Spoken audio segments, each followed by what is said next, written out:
நான் கொலை பண்ணல சார். இது விபத்து மாதிரி நடந்த சம்பவம் சார். அந்த வக்கீல் வள்ளி யாருன்னு எனக்கு தெரியாது சார். சும்மா வளவளன்னு பேசிக்கிட்டு இருக்க கூடாது. வள்ளி இறந்து போனதுக்கு காரணம் நீதான். அதை ஒத்துக்கிறியா இல்லையா? சார் அது வந்து நான் நீ படிச்சவன் தானே.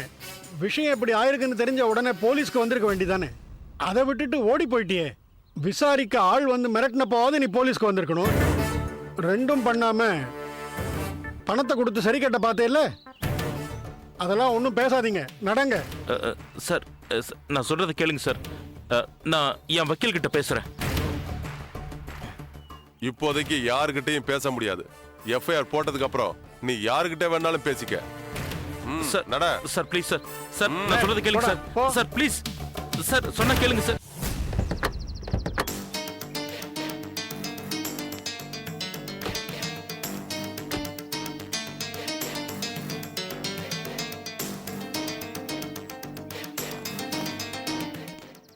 வணக்கம் சார். வணக்கம் சார், நீங்க சொன்ன மாதிரியே 20 வருஷத்துக்கு முன்னாடி இருக்கிற ஃபைல் எல்லாத்தையும் நாங்க தேடிட்டு இருக்கோம் சார். சரியான மாசம் தேதி ஏதாவது சொல்ல முடியுமா? 8/2/1982 காலையில 10 மணி இருக்கும். பெரியசாமி கூட இருந்தாரு. அவர் கையில தான் ஃபார்மை ஃபில்அப் பண்ணி கொடுத்தேன். சரிங்க சார், தேடிட்டு இருக்காங்க. உள்ள வந்து உட்காருங்க சார். பரவாயில்ல, நாங்க கொஞ்சம் பேச வேண்டியது இருக்கு. சார், உங்களுக்கு டீ ஏதாவது அனுப்பட்டுமா? அதெல்லாம் ஒண்ணும் வேண்டாம், பரவாயில்ல இருக்கட்டும். உங்களுக்கு என்னோட பையன் பேரு ஞாபகம் இருக்கா? ஞாபகம் இருக்கு சார். கிரண் தானே? நான் பாத்துக்கிறேன். சரி. யாரு கிரண்? என் பையன்கள ஒருத்தன். என் ஒய்ஃபுக்கு பிறந்தது 2 குழந்தைங்க. 8 வயசு வரைக்கும் 2 பேரும் நல்லா தான் இருந்தாங்க. அதுக்கப்புறம் தான் வினையே ஆரம்பிச்சுது.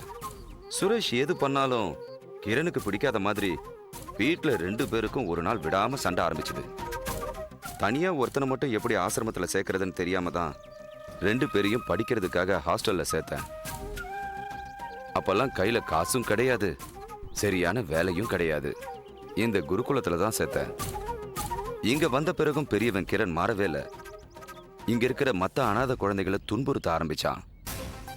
ஹாஸ்பிட்டல்ல காட்டினதுக்கு மனநிலை சரியில்லைன்னு சொன்னாங்க. அமெரிக்காவுக்கு அனுப்புறது தான் இந்த நோய்க்கு மருந்துன்னாங்க.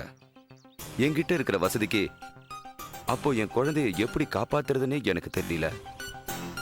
அப்போதான் இந்த குருகுலத்தை நடத்துற சுவாமிஜி ஒரு அமெரிக்க தம்பதி குழந்தைய தத்து கேட்கறாங்க, கொடுக்கட்டுமான்னாரு. நானும் கொடுக்க சொல்லிட்டேன்.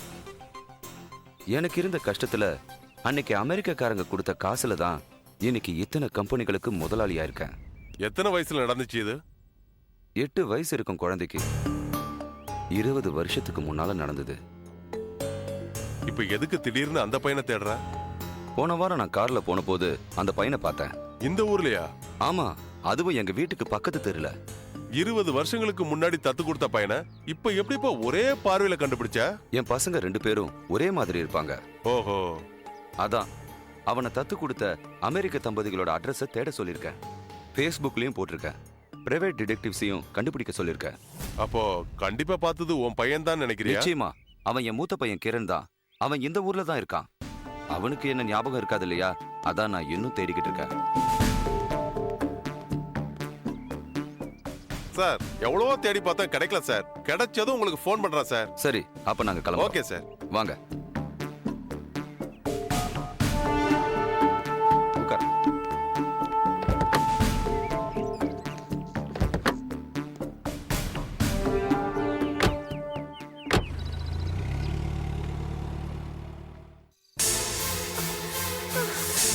ஏய் நில்லு.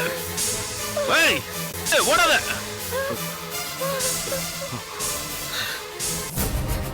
காப்பாத்துங்க, காப்பாத்துங்க, என்னை யாராவது காப்பாத்துங்க.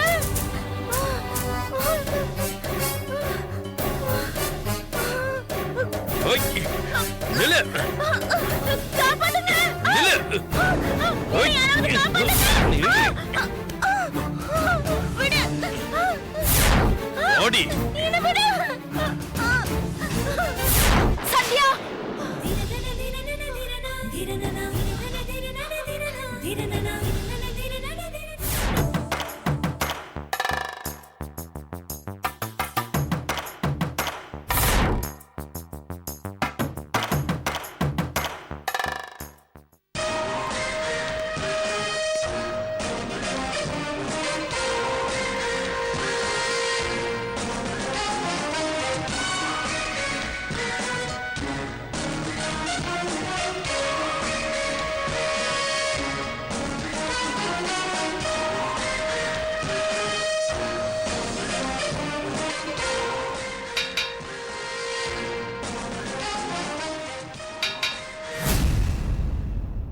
அனிதா சுரேஷா? அடிங்க, ஒரு பொம்பளை அடிச்சு கொண்டுட்டு என்ன தனியாவட்டா உட்கார்ந்துட்டு இருக்க? எழுந்துடுறா.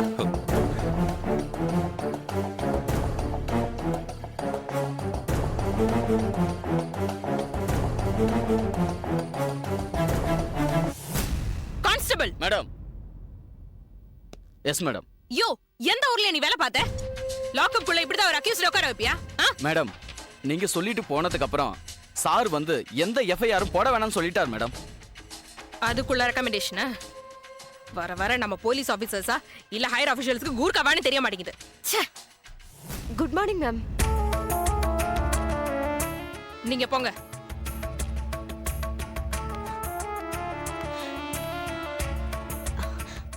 Good morning ma'am. என் பேரு சாருபாலா.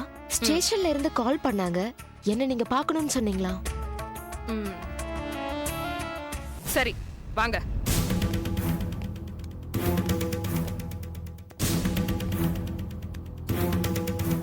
உட்காருங்க. உங்களுக்கு வக்கீல் வள்ளிய தெரியுமா?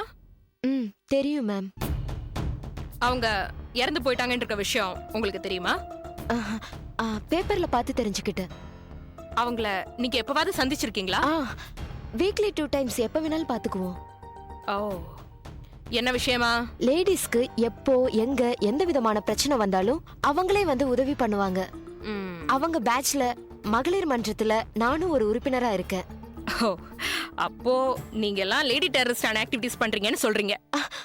ஐயோ, அப்படியெல்லாம் இல்ல மேடம். சரி, கடைசியா நீங்க அந்த வள்ளி எப்போ மீட் பண்ணீங்க? என்ன விஷயமா பேசுனீங்க? என்னோட ஃப்ரெண்ட் ரூம்மேட் சந்தியாவை காணோன்னு தேடிட்டு இருந்தோம். சந்தியாவோட வீட்ல ஆக்ஷன் எடுக்கிறதுக்கு யாருமே இல்ல. அதான் மேடம் கிட்ட சந்தியாவை எப்படியாவது கண்டுபிடிச்சு தாங்கன்னு கேட்க வீட்டுக்கு போயிருந்தேன். ஏ, உங்க மகளிர் சங்கத்துல இதுக்கு முன்னாடி இந்த மாதிரி ஏதாவது பிரச்சனை நடந்திருக்கா? இல்ல மேடம். மேடம் கத்தி பேசுவாங்க, மத்தபடி யாரும் டென்ஷன் ஆகுற அளவுக்கெல்லாம் பேச மாட்டாங்க. சரி, நீங்க அந்த சந்தியாவோட அட்ரஸ் கொடுங்க. Sure ma'am. நான் உங்களுக்கு SMS பண்றேன். உங்க மொபைல் நம்பர் கொடுங்க.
Yeah, we don't want to do anything to scare your children. That's the last thing we want to do. We don't want to scare anybody.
If you enjoyed this video, kindly like, share, comment, and for further our interesting videos, subscribe our channel below.